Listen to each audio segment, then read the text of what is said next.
उत्तर प्रदेश विधानसभा चुनाव नजदीक है, उसके चलते प्रदेश में हलचल बढ़ गई है। आज भाजपा की सीनियर लीडर और former MP CM Uma Bharti Lucknow आई हैं। हालांकि इनके आने का रीजन कल्याण सिंह से मिलना है।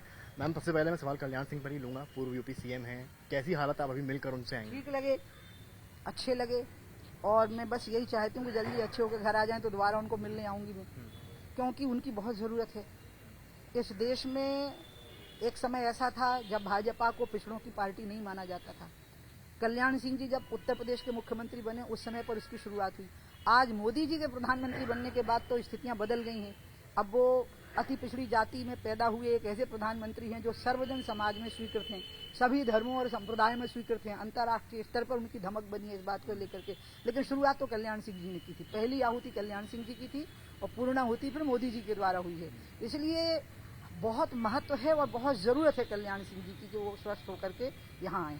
आपने पिछड़ी जाति की बात की, पर बसपा समझती है कि पिछड़ी जाति का पूरा वोट बैंक उनके पास है और अब वो प्रबुद्ध सम्मेलन भी कर रही हैं कि ब्राह्मण वोट भी उनके पास है। क्या है कि बहन जी तो निकलती नहीं है, तो उन्हें अब नीचे का पल्स नहीं पता लग रहा है। वो सम्मेलन करेंगे तो लोग उसमें आ जाएंगे, लेकिन वोट नहीं देंगे अब, क्योंकि भाजपा ने एक ऐसा 100 सुनार को एक लोहार की पड़ी है।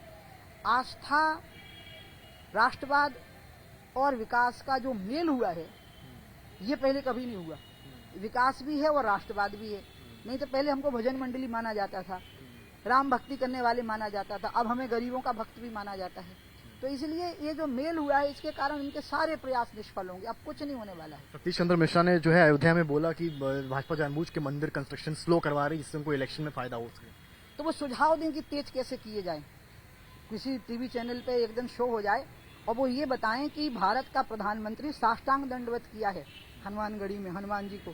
क्या कभी कांशी राम जी ने या मायावती जी ने साष्टांग दंडवत किया था? जिस प्रकार से प्रधानमंत्री को दंडवत करते हुए हमने देखा है, जिस प्रकार से राम मंदिर के शिलान्यास के समय पर प्रधानमंत्री भक्ति भाव से ओतप्रोत होकर के वहां पर रहे और उनके उद्बोधन से हिंदू और मुस्लिम दोनों की एकजुटता और बढ़ी। मुझे वो बताएं, वो तो कहते थे कि जहां, याद करें बसपा के लोग, वो कहते थे जहां राम मंदिर है वहां पर टॉयलेट बनाना चाहिए। ये बसपा का ही कथन था, उन्हीं लोगों का कथन था। अब वो भूल गए क्या? उनको क्या लग रहा है कि लोग कोमा में चले जाते हैं? नहीं, कोमा में तुम हो, तुम्हें होश नहीं है, इनको होश नहीं बसपा वाले। अखिलेश यादव बहुत कॉन्फिडेंट है, कह रहे हैं हम सरकार बना रहे हैं। और पंचायत चुनाव में जो हुआ है कि डीएम एसएसपी ने चुनाव लड़े हैं, कैसे देखती हैं?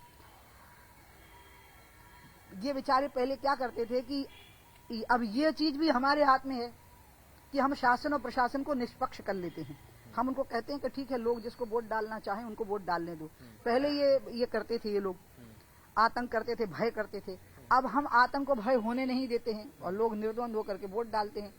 क्या हुआ है कि इनके जितने हथकंडे थे उस सबका, मैंने कहा ना, एक पैकेज हो गया है। आज आईटी सेक्टर है, हम उसको उनसे ज्यादा बेहतर समझ रहे हैं। उसके द्वारा लोगों तक पहुंचना, पार्टी की बातों को पहुंचाना हम समझ रहे हैं।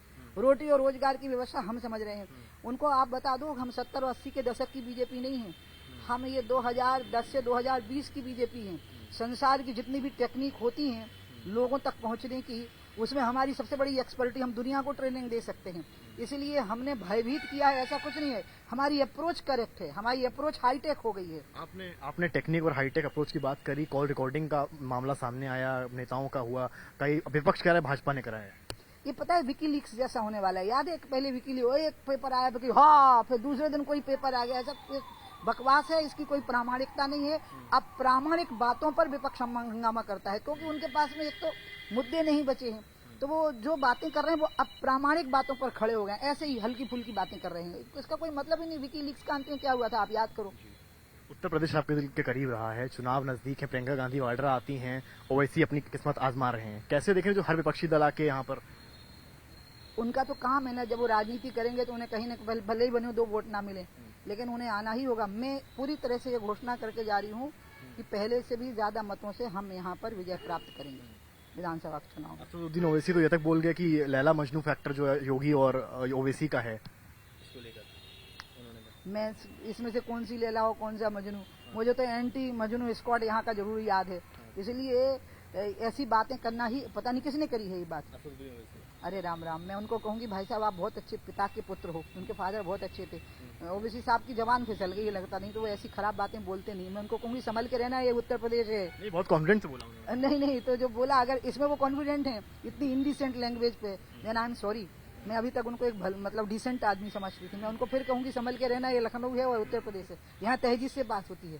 जनसंख्या नियंत्रण कानून को लेकर भी एक तबका है जो विरोध कर रहा है, कैसे देखती हैं उमा भारती? नहीं, जनसंख्या नियंत्रण, धर्मांतरण, इन सब चीजों को धर्म और जाति से नहीं देखना। आतंक पर कंट्रोल, इसको भी धर्म और जाति से नहीं जोड़ना।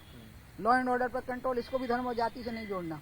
और अगर विपक्ष के लोग ऐसा कर रहे हैं तो घोर पाप कर रहे हैं, अन्याय कर रहे हैं।